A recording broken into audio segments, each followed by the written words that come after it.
ముస్లిం వ్యక్తి అంటే హిందువుగా మారి అది కూడా పూజారిగా ఉన్నాడు అని చెప్పి తెలవగానే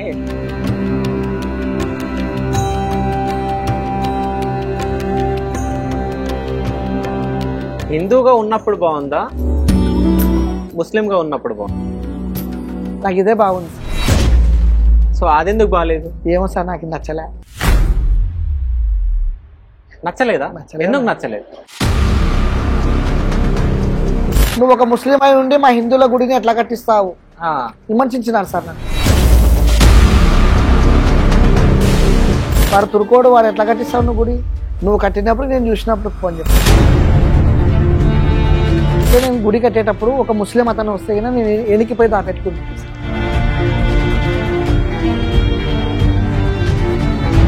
సైతాన్లు వీళ్ళని కొల్చకూడదు, వీళ్ళతో మీకేం అవసరం ఉంది?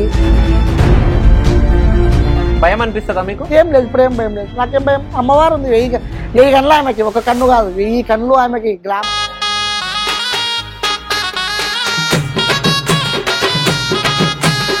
ఎవడెవడు ఏమన్నాడో వాడే వచ్చి ముక్కుతున్నాడు. ఇప్పుడు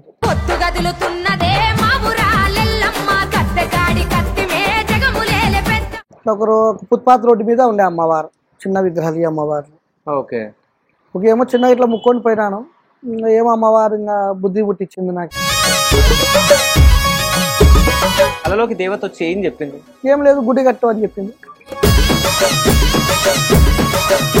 ఈ గుడి కట్టిన తర్వాత మీకు ఏమైనా అద్భుతాలు జరిగినాయా? అమ్మవారు ఒళ్ళులోకి వస్తుందా, ఇట్లా పుష్పాలు తీసుకొని ఇట్లా అంటే సాంబ్రాణి బండారు అవన్నీ ఇంత వేపాకు తింటుంటే పౌర్ణమికి అబ్బాయికి ఒకడే కుమారుడు చదువుకునేకి కానీ చదివించే కానీ శక్తి లేదు సార్. ఓకే, ఏం నాకు సొంత ఏం లేదు. అబ్బాయికి కడుపులో ఇన్ఫెక్షన్ అయింది.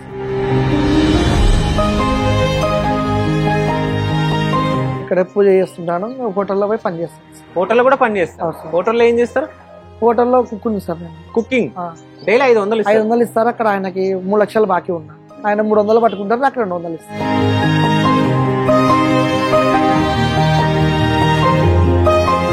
చదువు రాదు నాకు, ఎవరు చదివించలేరు, మీరే ఆశ్చర్యపోవాల.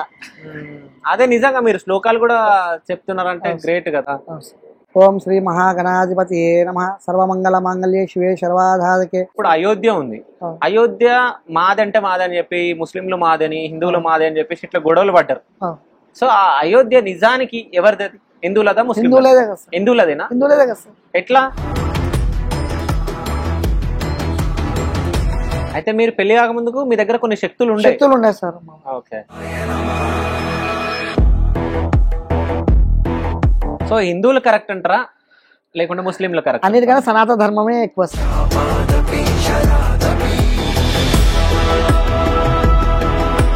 సో హిందూ ధర్మం గురించి ఎవరెవరు పోరాటం చేస్తారు తెలుసా మీకు? Modi sir, Aditya Yogi, Amit Shah.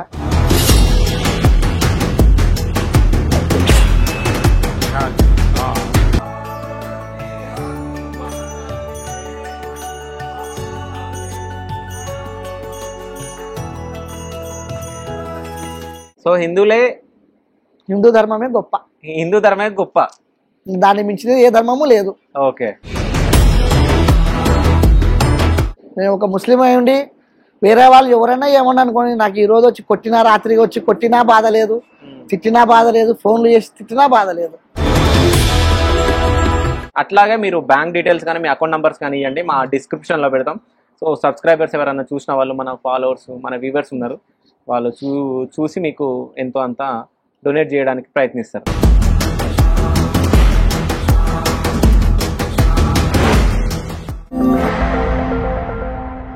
Hi, welcome to Aadan. నేను మీ శివ చౌదరి. సో ప్రెజెంట్ మనం ఎక్కడ ఉన్నామంటే ఆంధ్రప్రదేశ్లోని డోన్లో ఉన్నాం. సో ఇప్పుడున్న సొసైటీలో అంటే కులాలు మతాలు అని చెప్పేసి కొట్లాడలు, గొడవలు, యుద్ధాలే జరిగినాయి కొన్ని చోట్లల్లా. సో అట్లాంటిది ఒక ముస్లిం వ్యక్తి హిందువుగా చేంజ్ అయ్యి హిందూ పూజారిగా ఒక గుడిలో పూజ చేస్తున్నాడు అంటే మీరు నమ్మగలరా? సో ఆ పర్సన్ని మీకు పరిచయం చేద్దామని చెప్పేసి డోన్కి రావడం జరిగింది. సో ఇక్కడ ఉన్న దేవాలయంలోనే పూజ చేయడం జరుగుతుంది పూజారిగా. సో ఆయన దగ్గరికి వెళ్ళి అసలు అంటే ముస్లిం నుంచి హిందూగా ఎందుకు చేంజ్ అయ్యాడు, అసలు తన స్టోరీ ఏంటి అనేది మనం తెలుసుకోవడానికి ప్రయత్నిద్దాం. సో పదండి వచ్చేయండి.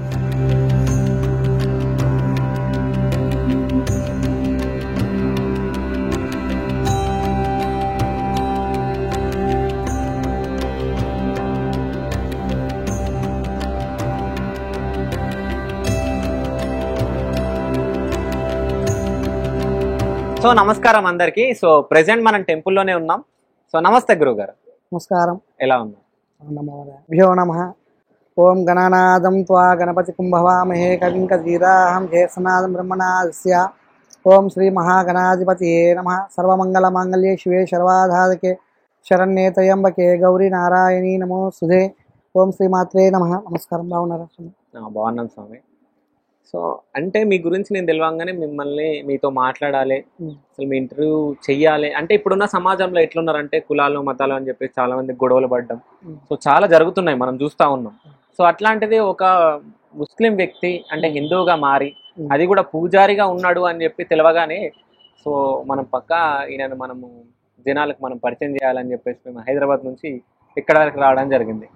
మీకు ఎవరు చెప్పినారు స్వామి నేను ఇక్కడ ఉన్నానని? మీకు ఎలా తెలిసింది? అంటే హైదరాబాద్ లో ఒక పెద్ద మనిషి మాకు తెలుసు, సో ఆయన మీ గురించి చెప్పడం జరిగింది. సో ఇట్లా ఒక ఆయన ఉన్నాడు, సో ఆయన మీరు ఇంటర్వ్యూ చేస్తే కొంచెం బాగుంటది, అంటే ఆయన జీవితం ఎట్లా కొనసాగుతుందో తెలుసుకుంటే బాగుంటది అన్నట్టు మాకు చెప్పడం జరిగింది. సో అందుకు రావడం జరిగింది. సంతోషం. సో ముస్లిం గా ఉన్న మీరు అంటే హిందువుగా ఎందుకు చేంజ్ అయ్యారు? చిన్నప్పటి నుంచి 8 ఏళ్ల వయసు నుంచి మాది సొంత ఊరు ప్యాప్లి. నానా కాలం అయిపోతే ఇక్కడికి డోన్కి వచ్చేసినాము. నాకు బతుకుదిరి ఏం లేక ఒక హోటల్లో పనిచేస్తుంటే ఒక హోటల్లో పనిచేస్తూ అప్పుడు 8 ఏళ్ళ వయసు నాకు. క్లీనింగ్ చేస్తుంటే హోటల్లో ఒకరు ఫుట్పాత్ రోడ్డు మీద ఉండే అమ్మవారు, చిన్న విగ్రహాలు అమ్మవారు. ఏమో చిన్న ఇట్లా ముక్కొని పోయినాను. ఏమో అమ్మవారు ఇంకా బుద్ధి పుట్టించింది నాకు, కలరింపులకు వచ్చి చెప్పడం. అప్పుడు ఏం తెలియని వయసు. ఒక 3 సంవత్సరాలతో పాటు ఎవరికి కాంట్రాకోకుండా తెల్లవారుజామున 3:30, 4:30కి లేచి 4 గంటలకల్లా పూజ చేసుకుని అట్లా 12 ఏళ్ళ వయసు. 12 ఏళ్ళ వయసు. సో 12 ఏళ్ళ వయసులో మీరు అక్కడ వర్క్ చేస్తుండే? ఏం చేస్తుండే మీరు అక్కడ? క్లీనింగ్ చేస్తుండే. సో అక్కడే టెంపుల్ ఉండే అమ్మవారు పక్కనే ఉండే, కొంచెం రోడ్డు పైన ఉండే. ఎవరు పట్టించుకోలే, వేరే వాళ్ళు అక్కడ పెట్టిపోయినారు, వాళ్ళు ఎవరు లేరు. ఏదో నేను అమ్మవారిని ముక్కున్నాను, అలాగే వచ్చేసింది. అమ్మవారు అలాగే వచ్చినాక ఇంకా 3 సంవత్సరాల పాటు ఎవరికి తెలియదు. ఇప్పుడు సమాజం ఎలా ఉందంటే ఒక ముస్లిం అయి ఉండి ఇట్లా చేస్తున్నావు అట్లా చేస్తున్నావు అని గొడవలు అవుతాయి కదా, ఎందుకు అని నేను ఎవరికి కాంట్రాకోకుండా పూజ చేసుకున్నాను. అది 4 way వచ్చింది. ఇక్కడ ఎవరు పూజ చేస్తున్నది, ఎవరు ఇక్కడ అర్చకులు, ఎవరు ఏం కథ అని అడిగితే ఇట్లా పలానా మంచి హోటల్లో పనిచేస్తాడు, అతని పేరు భాష, ఎవరు లేరు, నాన్న లేడు, అన్నదమ్ములు అందరూ ఉన్నారు, అతను పోయి అడగని పోండి అని చెప్పినారు. అలా అడిగేసి వచ్చినారు నాకు. అడిగే ఒకసారి నేను వేసారంటే అప్పుడు ఇది రోడ్డు కటింగ్లోకి పోతుంది, గుడి ఉంటే గుడి కట్టించిస్తాం, ఇక్కడ ఫుట్పాత్ మీద ఉంది, బేస్మటం వేసినాం, రోడ్డు పైన గోడ ఉంది, గోడ కట్టించిస్తామన్నారు. అప్పుడు ఇది ఇక్కడ మొత్తం స్థలము 25 అడుగుల లోయ, ఇది గుంత ఇక్కడ ఒక 500 లారీల మన్ను వేసి మొత్తం బుడిపిచ్చేసి మా అన్నదమ్ములే కట్టినారు. మేము 4 అన్నదమ్ములం ఉన్నాము. అప్పుడు ఏమో వాళ్ళే అంతా బాగుంటుంది, మేము అంతా వాళ్ళే గుడి పై వరకు స్లాబ్ వరకు వాళ్ళే పెట్టినారు. అన్నదమ్ములు ఇంకా ఒకరోజు అడుగుతూనే ఉన్నాను. ఒక రాయి, సిమెంట్, ఒక ఇసుక, ఒక గౌండ బెల్దార్లకి కూలీలు అట్లా ఇట్లా ఇచ్చి వాళ్ళంతా ఇచ్చి సహాయం చేసినాను. అయితే అసలు మీ కళలోకి దేవత వచ్చి ఏం చెప్పింది? ఏం లేదు, గుడి కట్టు అని చెప్పింది. మొదలు పెట్టుకో, దైవ కార్యం మొదలు పెట్టుకో, అది నీకు బలం ఉంది, నీ పేరు మీద బలం ఉంది, నువ్వు పోయి గుడిగా మొదలు పెట్టుకో, మామూలుగా యథాపథంగా మొత్తం జరుగుతుంది పో అని చెప్పిన. ఇంకా చిన్నగా స్టార్ట్ చేసినాను. ఈ ఫిల్లరే వచ్చేసి 25 అడుగులు లోతు, ఇది దీని ఎత్తు పై నుంచి కింద నుంచి పైకి లేపిన మొత్తం రాళ్లతోనే. మా అన్నదమ్ములు అందరూ చేసినారు, వాళ్ళే చేసినారు. అంటే చిన్నగా ఒకరు సహాయం చేసినారు, అమ్మవారిని ఒకరిపించినారు, జరిగిపోతుంది. సో ఏ ఏజ్ లో మీరు అంటే ముస్లిం నుంచి హిందూగా చేంజ్ అయ్యారు? నాకే 12 ఏళ్ళ వయసు ఉంది. 12 ఏళ్ళ వయసు ఉన్నప్పుడు సో అంటే మరి ఫ్యామిలీ మెంబర్స్ ఎవరు ఏమనలేరా? అప్పుడు వ్యతిరేకించినారు, పెళ్లి కాలే అప్పుడు. పెళ్లి కాలే, వ్యతిరేకించి అయినా కానీ ఎవరికి తెలియకోకుండా చేసేసాం. అంటే మీ మత పెద్దలు వాళ్ళు వీళ్ళు ఉంటారు కదా, సో వాళ్ళు ఏం మాట్లాడలేరు అప్పుడు? వచ్చినారు, నేను ఇంకా ఒక తూరు వచ్చి చెప్పినాను, మళ్ళీ రెండో తూరు వచ్చినారు. ఏమన్నారు ఫస్ట్ వచ్చినారు, వీళ్ళు రాళ్ళు వీళ్ళు సైతాన్లు, వీళ్ళని కొల్చకూడదు, వీళ్ళతో మీకేం అవసరం ఉంది, మన మతంలో కులంలో పుట్టి నువ్వు ఇట్లా చేస్తే ఎట్లా, ఒక హిందువులు ఎందుకు చేరుతున్నావు అని అన్నారు. నేను ఒకటే మాట అన్నా, రామన్న రహీమన్న అంతా ఒకటే, నీకొస్తే రక్తమే నాకొస్తే రక్తం, ఏముంది ఏం లేదు, నా మనసుకు నచ్చింది నేను చేస్తున్నాను. ఇప్పుడు వచ్చినావు స్వామి, ఇంకొక తూరు వచ్చినావా నీ పేరు చెప్పి సూసైడ్ చేసుకుంటా అని చెప్పిన, ఇంకా రాలే, వాళ్ళు ఇక రాలేరు, అడ్రస్ లేరు. సో మరి మీ ఫ్యామిలీ మెంబర్స్ ఏమనలేదు అప్పుడు అన్నారు, ఏమన్నారు అసలు, ఎందుకు పట్టిస్తున్నావు, ఏమి మనకి అవసరం అది ఇది అన్నారు. అయినా చాలా బాధపడినాను, అయినా కానీ ఇప్పుడైతే వరకైతే బాగుంది, ఇప్పటి వరకు బాగుంది, ఏం లేదు. ఫస్ట్లో అన్నారు, ఎవరెవరు నన్ను తిట్టినారో, ఎవరెవరు నన్ను ఏమన్నారో, సించి మాట్లాడినారో వాళ్ళంతా ఇప్పుడు అమ్మవారికి వచ్చి నమస్కారం చేస్తున్నారు, ఇంకా పొగుడుతున్నారు, నాకు ఇంకా బాగా డెవలప్మెంట్ చేయి అంటున్నారు, ఇంకా బాగా చేయి. ఇప్పుడు అమ్మవారిని మా హిందువులు చేయలేని పని ఒక ముస్లిం అయి నువ్వు చేసినావు, మాకు చాలా సంతోషం అని కృతజ్ఞతలు చెప్పిపోతున్నాను. అయితే మీ నాన్నగారు లేరు, మీ అమ్మగారు ఉన్నారు కదా, అమ్మగారు ఇప్పటికి అమ్మ ఉంది, బాబాయ్ ఉన్నాడు, మాకు అంతా ఆయననే, తండ్రి తర్వాత తండ్రి ఆయననే, మాకు పెళ్లి చేసి అన్ని మొత్తం కార్యక్రమాలు మొత్తం ఆయననే చేసిన. అయితే మీరు ముస్లిం నుంచి హిందూగా చేంజ్ అయ్యేటప్పుడు మీ అమ్మగారు చెప్పడం జరిగిందా? ఏం చెప్పలేదు సార్, మీ అమ్మకి ఏం చెప్పాలి? కట్టించినాక అన్ని చేసినాక చెప్పిన. ఏమన్నారు మరి మీ అమ్మగారు? ఏం నాయన ఇట్లా చేసినావు, మన ముస్లింలో మనకి చనిపోయినా కానీ మనకి ఎవరు చేయరు, ఎవరు సహకరించరు, మనకి మన్ని ఇచ్చేకి రారు అది అని. అమ్మ మనం మొత్తం చేరింటే ఒకటైతుంది, నేను ఒక్కరిని చేరినాను కాబట్టి మీకేం బాధ లేదు, నేను ఒకవేళ కాలం అయిపోయినా గుడికాడే ఆడో నా గుంత నేను ముందే తొక్కొని పెట్టుకుంటాలే, దాని గురించి ఏమి దారి పెట్టుకోవద్దు అని. సో అంటే వచ్చేసిన తర్వాత ఇప్పుడు మీరు ముస్లిం ఆమెను పెళ్లి చేసుకున్నారా, హిందూ వాళ్ళు? ముస్లిం. నా భార్యగానే వచ్చి చేస్తారు సార్. ఓకే, ఇక్కడికి వచ్చి సేవ చేస్తారు సార్. ఓకే, మంగళవారం వస్తుంది, అమావాస్యకు వస్తుంది, దసరా, ఉగాది, సంక్రాంతి, దీపావళి, ఏదైనా కానీ కార్యక్రమం ఉంటే అన్ని దాంట్లోకి వచ్చి చేస్తారు. ఓకే, అంటే ఇప్పుడు మీరు ముస్లిం ఆమెను పెళ్లి చేసుకున్నప్పుడు, అంటే నేను తప్పుగా అనట్లేదు, అంటే ముస్లిం అంటే మహిళను మీరు పెళ్లి చేసుకున్నప్పుడు, అంటే ఇప్పుడు మీరు హిందూగా చేంజ్ అయిపోయారు అవునా, సో వాళ్ళు ఇవ్వడానికి ధైర్యం ఉండేనా వాళ్ళకి? వాళ్ళు చెప్పినారు ముందే, అని ఇంత ఉందని చెప్పలేదు. వాళ్ళుండి ఏవో మా అమ్మాయికి రాత రాసి ఉంది వెళ్ళిపోమ్మా అని చెప్పినారు. ఓకే, సో తను ఫస్ట్ ఇక్కడికి వచ్చిన తర్వాత మరి మిమ్మల్ని చూసేమని అన్నదా? ముందు రోజే పెళ్లి అయిన ఒక 2-3 రోజులకే చెప్పిన సార్. గుడి కట్టించినాను, మా అమ్మ ఉంది, మా బాబాయ్ ఉన్నాడు. ఇప్పుడు అందరూ పెళ్లిళ్ళు చేసుకుంటే నెలకి ఒక 5 రోజులకు 6 రోజులకు అందరూ ఇడిపోతారు. మనకు ఒక గుడి ఉంది, ఒక దేవస్థానం ఉంది, మనకి ఆ గుడి డెవలప్మెంట్ చేసుకోవాలా. నేను నా తర్వాత నువ్వు నీ తర్వాత మన కుమారుడు, పిల్లలు పుట్టినాక తరతరంగా అమ్మవారికి మనం సేవకి అబ్బుకోలేదు. అమ్మవారి నుంచి మనం ఏది కానీ ఆశించకూడదు, ఆ తల్లి ఇచ్చిన కాడికి తీసుకోవాలా, తినల్లా అంతే, ఉన్నా లేకపోయినా కానీ తినల్లా అని చెప్పి సరేలేండి అని చెప్పాను. ఈ గుడి కట్టిన తర్వాత మీకు ఏమైనా అద్భుతాలు జరిగినాయా? బాగున్నాం సార్, అన్నదమ్ములందరూ బాగున్నారు సార్. సో గుడి కట్టిన తర్వాత మళ్ళీ ఎప్పుడన్నా మీ కళలోకి రావడం జరిగింది అమ్మవారు?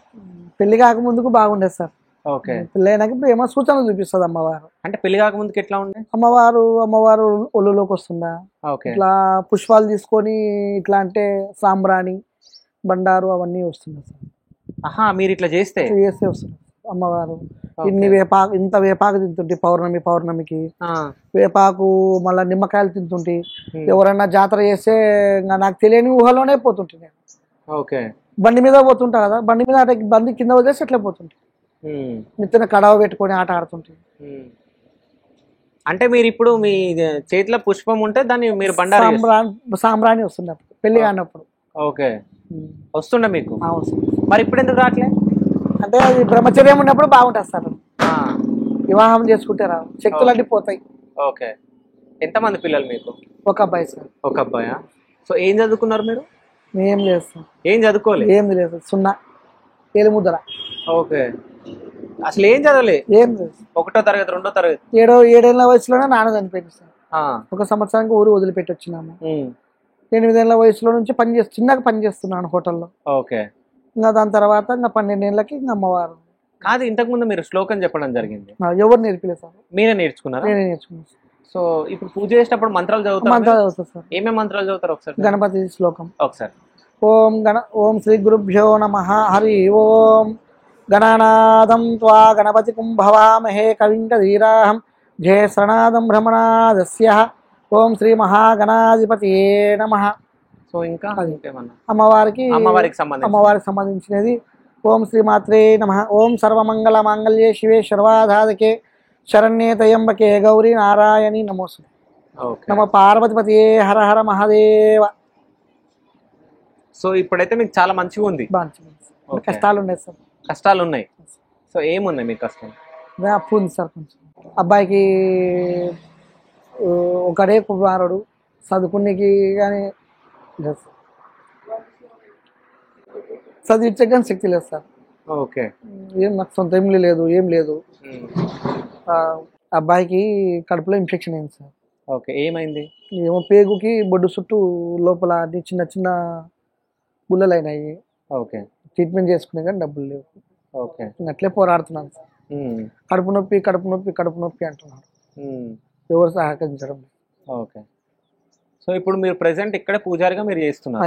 ఇక్కడే పూజ చేస్తుంటాను. హోటల్లో పోయి పని చేస్తాను. హోటల్లో కూడా పని చేస్తారు? హోటల్లో ఏం చేస్తారు? హోటల్లో కుక్ ఉంది సార్ నేను. కుకింగ్? ఓకే. ఏమేమి కుక్ చేస్తారు? ఇడ్లీ, పూరి, దోశ, ఉగ్గాని, బజ్జీ, వడ.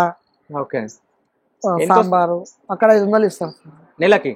డైలీ 500 ఇస్తారు. అక్కడ ఆయనకి 3 లక్షలు బాకీ ఉన్నా. ఓకే. ఒక ఆయన 300 పట్టుకుంటారు, అక్కడ 200 ఇస్తారు. ఓకే. 3 లక్షలు బాకీ ఉన్నా? ఎందుకు? అది వేరే వాళ్ళు సంతకం పెట్టింటి మా బంధువులకే. వాళ్ళు మోసం చేసిపోయినారు. వాళ్ళు లేరు, ఎక్కడ లేరు, అడ్రస్ లేకుండా పోయినారు. అక్కడ వాళ్ళు పట్టుకొని నన్ను మా ఓనరు ఆయన ఇప్పించుకొని వచ్చి నన్ను నువ్వేం మోసం చేయలే భాష నువ్వు అని అక్కడ ఆయన కాడే చేస్తున్నాను. ఓకే. భాష అనే పేరుని ఇంకెందుకు చేంజ్ చేయలేరు మీరు? చేంజ్ చేసినారు. అది అట్లే దుర్గా ప్రసాద్ శర్మ. ఇప్పుడు దుర్గా ప్రసాద్ శర్మ. అమ్మవారిని రేణుకా ఎల్లమ్మని గుర్చిపెట్టినాక దుర్గా ప్రసాద్ శర్మ అని పెట్టినారు. అందరూ శర్మ అంటారు, భట్టు అంటారు, చారి అంటారు, 5-6 పేర్లతో పిలుస్తారు సార్. సో అంతా తెలుసు కదా ముస్లిం అని. ఇక గుడికి వచ్చినా గానీ భాషస్వామి అంటారు. అన్నదండి దుర్గా ప్రసాద్ అని చెప్పండి, లేదా దుర్గాని పిలిచండి, లేదా శర్మ అని పిలిచండి అని చెప్తుంటాను. ఓకే. అయితే 2 టెంపుల్లో మీరే కట్టించారు? నేనే కట్టించాను. ఈ అమ్మవారి పేరు? ఈమె వచ్చేసి శ్రీ నాగలాపురం శృంఖలా పరమేశ్వరి, గ్రామ దేవత. ఓకే. ఆ అమ్మవారు? ఆమె వచ్చేసి శ్రీ రేణుకా ఎల్లమ్మ తల్లి. రేణుకా ఎల్లమ్మ అంటాము, సౌదోతి ఎల్లమ్మ అంటాము, కోసికి ఎల్లమ్మ అంటాము. సో ఎప్పుడన్నా మీకు నిజంగా కనిపించడం జరిగిందా దేవత? చిన్నప్పుడు బాగా కనపడుతుంది సార్. అమ్మవారు ఎర్రటి బొట్టు, పట్టు వస్త్రము, అంటే ఇది జాకెట్ లంగా మీద ఉంటుందమ్మా. చిన్న పాప లెక్క కనపడుతుంది సార్ అమ్మ. ఓకే. తల్లి అంత బాగా కనపడుతుంది. మధురమైన నవ్వుతో బాగా కనపడుతుంది. అమ్మవారిని మొగ నిండా పసుపు నుదుతో బొట్టు పెట్టుకొని చిరునవ్వుతో కనపడుతుంది సార్ అమ్మ. పెళ్లి కాక ముందుకున్నా సార్. పెళ్ళైనాక ఏం లేదు, ఏమంటే ఏదైనా కానీ ఒక సూచన ఇస్తుంది అమ్మ, ఇలా చేసుకో అని. ఇక్కడే మా ఫ్రెండ్ ఉన్నాడు, మేము 4 ఉన్నాం సార్ ఇప్పుడు ప్రెసెంట్ గా. ఒక్కనే చేస్తుంటే తర్వాత ఒక ఆయన వచ్చా, గోపాల్ ఆయన పేరు. ఆయన ఫ్రెండే, మేము బావా అని పిలుస్తాను. ఆయన చేస్తాడు పూజ. తర్వాత వచ్చేసి సుధాకర్ యాదవ్, ఆయన ఉన్నాడు, ఆయన పూజ చేస్తుంటాడు. ఇంకొక ఆయన శిల్పాల ఆచార్య, శ్రీనివాసుల ఆచార్య ఆయన పేరు. మేము 4 బాగా చేసుకుంటూ ఉంటాం. మెయిన్ అంటే నేను లేనప్పుడు వాళ్ళు చేస్తారు. వారంలో మొత్తం వాళ్ళు చేస్తారు. శుక్రవారం మంగళవారం నేను చేసుకుంటాను. ఇక్కడ వారం మొత్తం ఇక్కడ పూజలు జరుగుతాయి డైలీ, ఉదయం సాయంత్రం. సో మంగళవారం శుక్రవారం అది. సో ఇక్కడ నేను ఇది చూడడం జరిగింది, అంటే మీరు అమావాస్యకి ఇక్కడ అన్నదానం 15 మందితో శ్రీనివాసుల ఆచార్య ఉన్నాడు, శిల్పాలు చేస్తాడు ఆయన. మాల వేసిండే మాఘమాసంలో, కార్తీక మాసంలో లాస్ట్ అమావాస్య స్వామి భిక్ష పెడదామా స్వామి అన్నాడు ఆయన. చెప్పండి స్వామి ఏం చేయాలంటే ఒక 15 మందికి చేద్దాము అన్నారు. సరే స్వామి సంతోషం అని. నా ఇంట్లో నా కాడ ఏమి లేవు, అమ్మవారివి ఒడి బియ్యం ఉండే. ఆ ఒడి బియ్యంతో బియ్యము, బ్యాళ్ళు, బెల్లం, కొంచెం నూనె అవి తీసుకొని అన్నం, పప్పు, కొంచెం స్వీట్ చేసిన. 15 మందితో స్టార్ట్ చేసిన. ఇప్పుడు 700 మంది అయినారు. 700 మంది వస్తారు ఇక్కడికి ప్రతి అమావాస్యకి. 500 ఆటి నుంచి 700 మంది. ఓకే. 2 క్వింటాలు బియ్యం అయిపోతాయి సార్. 200 కేజీలు అన్నం అయిపోతుంది. 50 కేజీల అండాకి పాయసం వండుతా, బేళ్ళ పాయసం. అన్నము వచ్చేసి 50 కేజీలు చేస్తా, 30 కేజీలు చిత్రాన్నం చేస్తా, 10 కేజీలు ఇది కట్ రైస్ చేస్తాను. ఇంకా అయిపోతుంటే చేస్తూనే ఉంటా. నేనే కుక్కు సార్, ఎవరు లేదు. ఒక హెల్పర్ని పెట్టుకుంటాను. వచ్చిన వాళ్ళు, భక్తులు వచ్చిన వాళ్ళందరూ అవన్నీ కోసిస్తారు అని చేస్తారు సార్. మొత్తం మీయే ఖర్చులు అంటే ఇప్పుడు అడుగుతాను సార్. ఒక వారం ముందు ఉండగా ఫోన్ నంబర్ ఇచ్చిపోయినారు. వాళ్ళు గోత్రాలు, వాళ్ళ పిల్లల పేరు, ఇప్పుడు తల్లిదండ్రులు కాలం అయిపోయింటారు, వాళ్ళ పేరు మీద పెట్టిస్తారు. ఎవరో ఒకరే, మళ్ళీ వేరే వాళ్ళని అడగం. మళ్ళా తర్వాత పెళ్లి రోజు, పిల్లల పుట్టినరోజు, అట్లా ఏదో ఒకటి కార్యంకి చేస్తారు. కొంతమంది అంత అమౌంట్ ఇన్న వాళ్ళు సగం ఇస్తారు, 5,000, 4,000. ఫస్ట్ స్టార్టింగ్ 2,000 కాడ నుంచి ఖర్చు ఉండే సార్. ఇప్పుడు 20,000 వరకు వచ్చింది. 20,000 వరకు వచ్చింది. అయితే ఇప్పుడు నీకు వచ్చేది అక్కడ హోటల్లో 200. మరి ఫ్యామిలీ, మీ కుటుంబాన్ని ఎట్లా పోషిస్తున్నావు? ఇంకా అట్లే సార్. అంటే మీ వైఫ్ ఏమన్నా ఏం పని లేదు సార్, ఇంటికి ఏం పని చేయదు, ఇంటి దగ్గర ఇంకా మీరు చేస్తేనే ఎక్కడ చేస్తేనే నడుస్తుంది. ఇంకా ఏమన్నా అమ్మవారు వారం నాడు ఏమన్నా వచ్చేటివి 10-20 జోలో పెట్టుకుంటాం. ఇక్కడ ఈ బ్రాండ్ ఏమైనా పూజలు జరుగుతాయి ఈ టెంపుల్ లో? అమావాస్యకి సార్. అమావాస్య జనాలు బాగా వస్తారు. దసరా, దీపావళి, దసరా ఉగాది, నవరాత్రులకి 9 రోజులు పూజలు.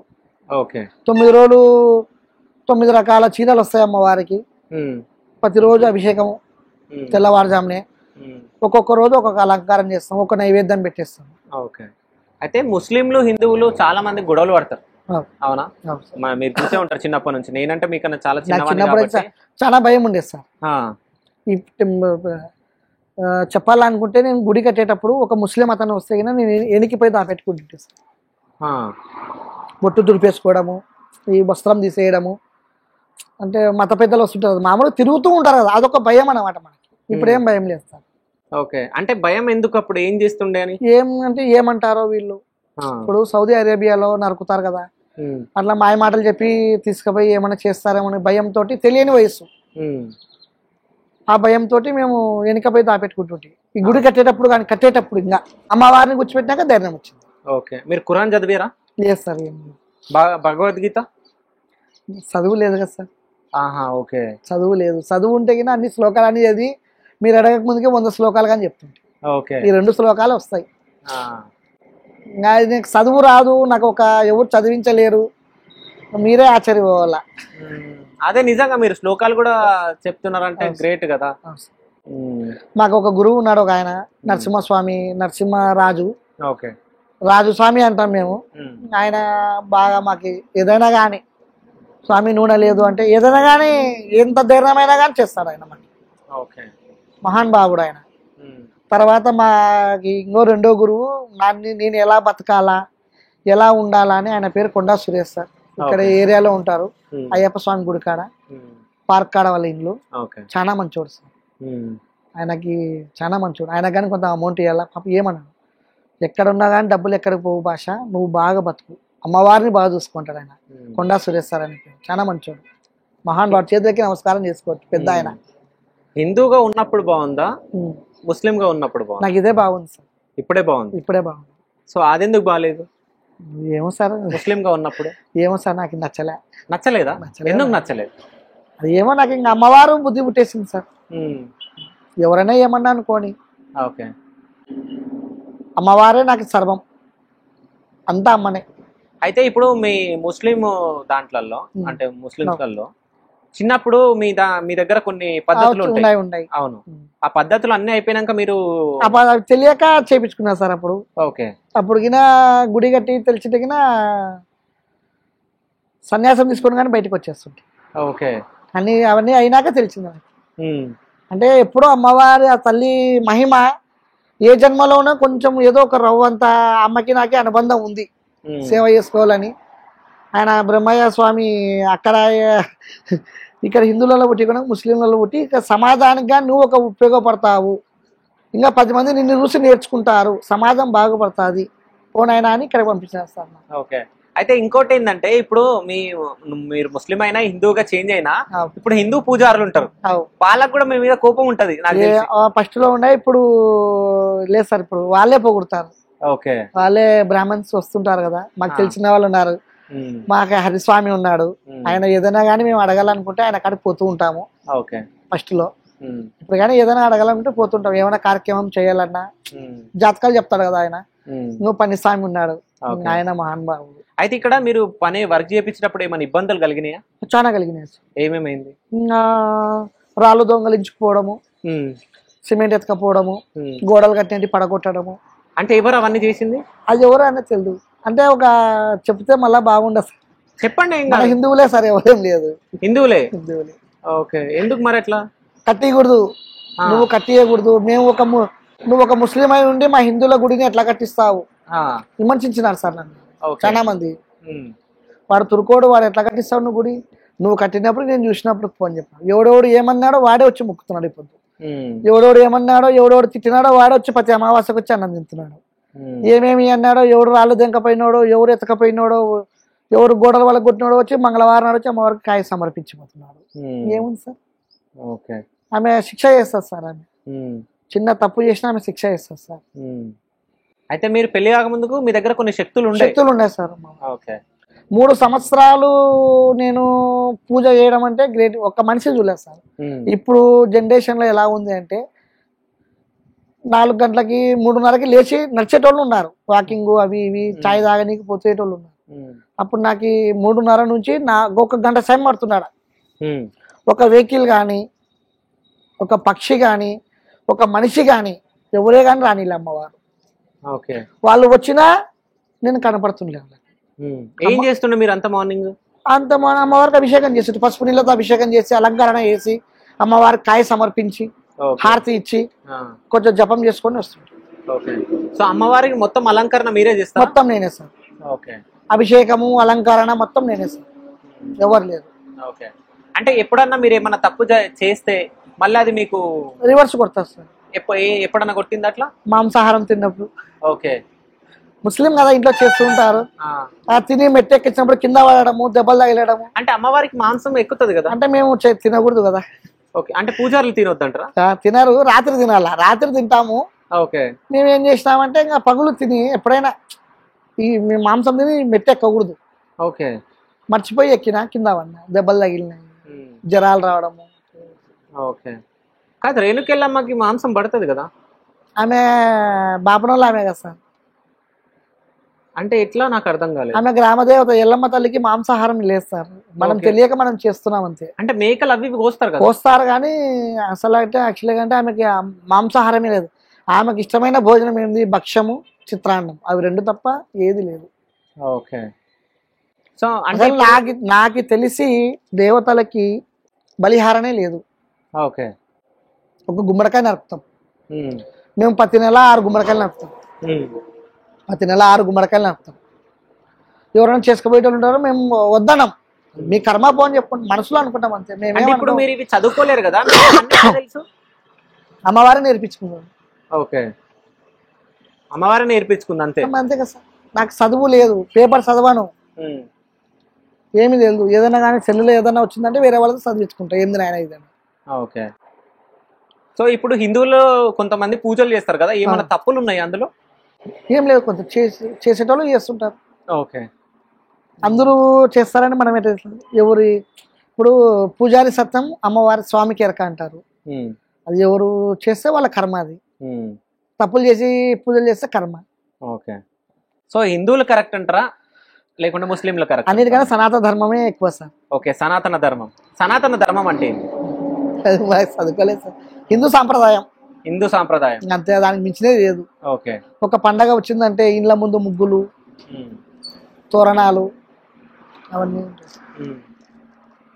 సో అది అన్నిటికన్నా హిందూ ధర్మమే మంచిది. ఓకే. ఇంకా దాన్ని మించినది ఏ మతము లేదు. సో మీరు హిందూగా చేంజ్ అయిన తర్వాత హిందూ ధర్మం అనేది బాగుంది, చాలా గొప్పది, చాలా బాగుంది. నాకు ఏ పండగలైనా హిందువుల పండగలే చాలా ఇష్టం. సో హిందూ ధర్మం గురించి ఎవరు పోరాటం చేస్తారు తెలుసా మీకు? మోడీ సార్, ఆదిత్య యోగి, అమిత్ షా. ఓకే. వాళ్ళ పేర్లు అంతే. సో బీజేపీ లీడర్లు బాగా తెలుసు మీకు. హిందూ అంటే మనకి మోడీ సారు, యోగినాథ్ 2 కళ్ళు నాకు. ఓకే. ఎందుకు వాళ్ళిద్దరు ఎందుకు ఇష్టం? వాళ్ళు వచ్చినాకనే కదా సార్ హిందూ ధర్మము బాగా పెరిగినది. ఓకే. ఏముండే సార్ హిందువులలో ప్రజల్లో రాముడు అనేటోడు ఎవరికి తెలియదు. అయోధ్య సాధించా, కాశీ ఎలా డెవలప్మెంట్ చేసినారు. నాకు హిందూ ధర్మం బాగుంది, వాళ్ళు ఇంకా వాళ్ళే ఉండాలని నా కోరిక. అయితే మీకు చరిత్ర అంటే మీరు చదువుకున్నారో లేదో నాకు తెలియదు. ఇప్పుడు అయోధ్య ఉంది, అయోధ్య మాదంటే మాదని చెప్పి ముస్లింలు మాదని హిందువులు మాది అని చెప్పేసి ఇట్లా గొడవలు పడ్డారు. సో ఆ అయోధ్య నిజానికి ఎవరిది? హిందువులదా హిందువులదేనా? హిందువులేదే కదా సార్. ఎట్లా అంటే అక్కడ ఉన్నది ఉన్నాయి కదా సార్, పురాతనమైనవి ఉన్నాయి కదా సార్. ఓకే. గుర్తులు ఉన్నాయి కదా అక్కడ.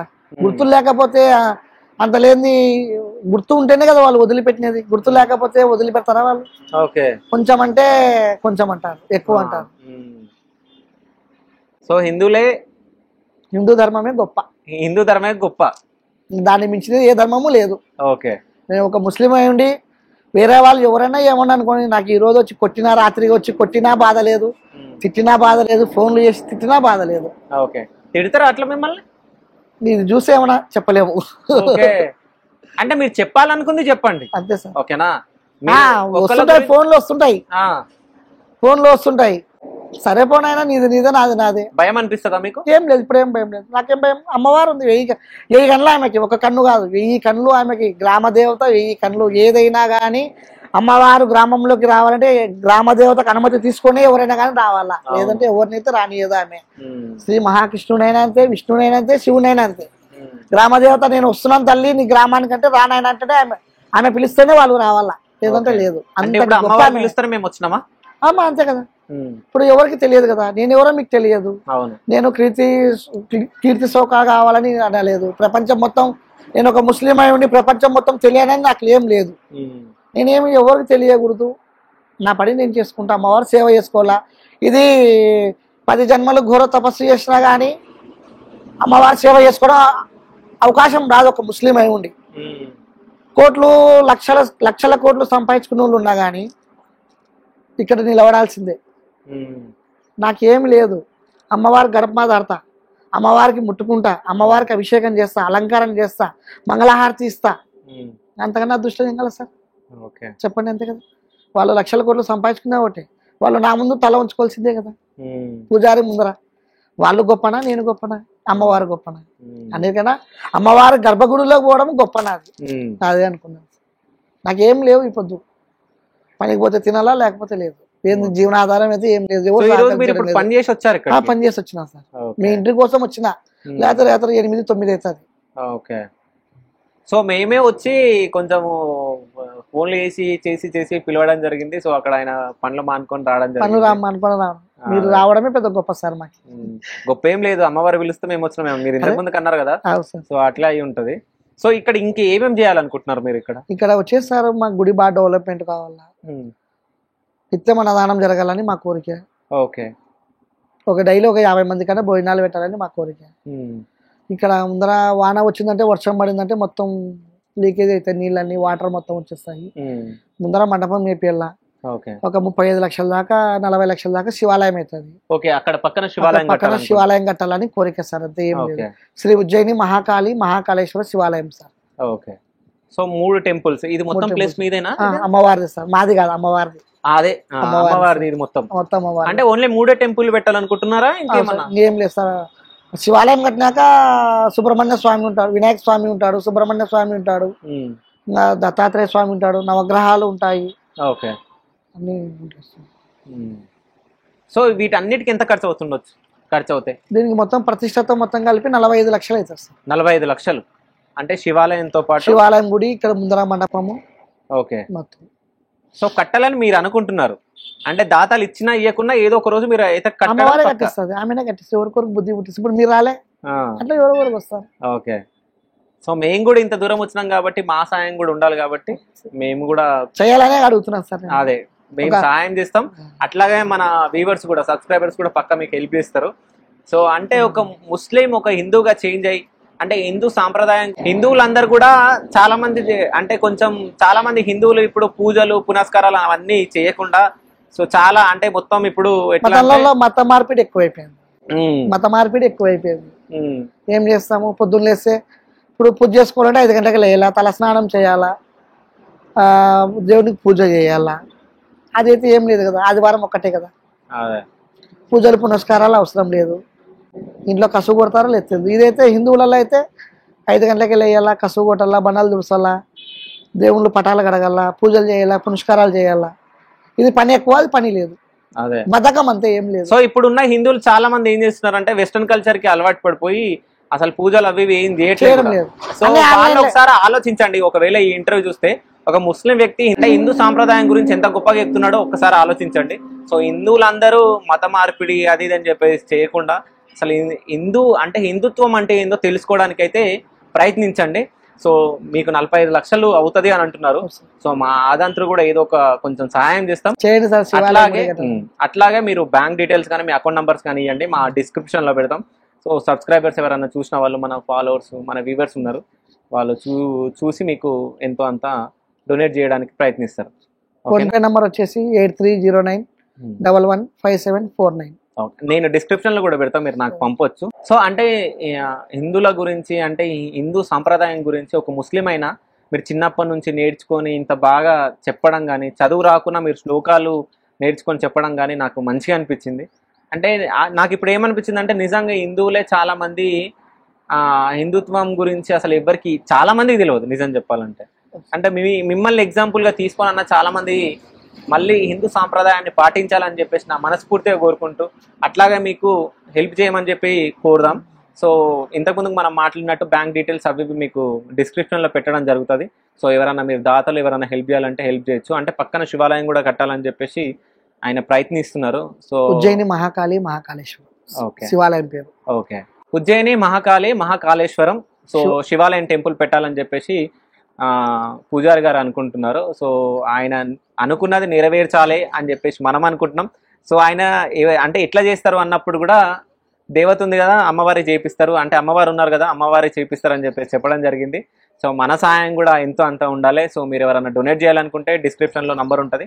సో దానికి మీరు ఫోన్పే కానీ బ్యాంక్లో కానీ మీరు చేయొచ్చు. థ్యాంక్ యూ సో మచ్ గురుగారు, ధన్యవాదాలు.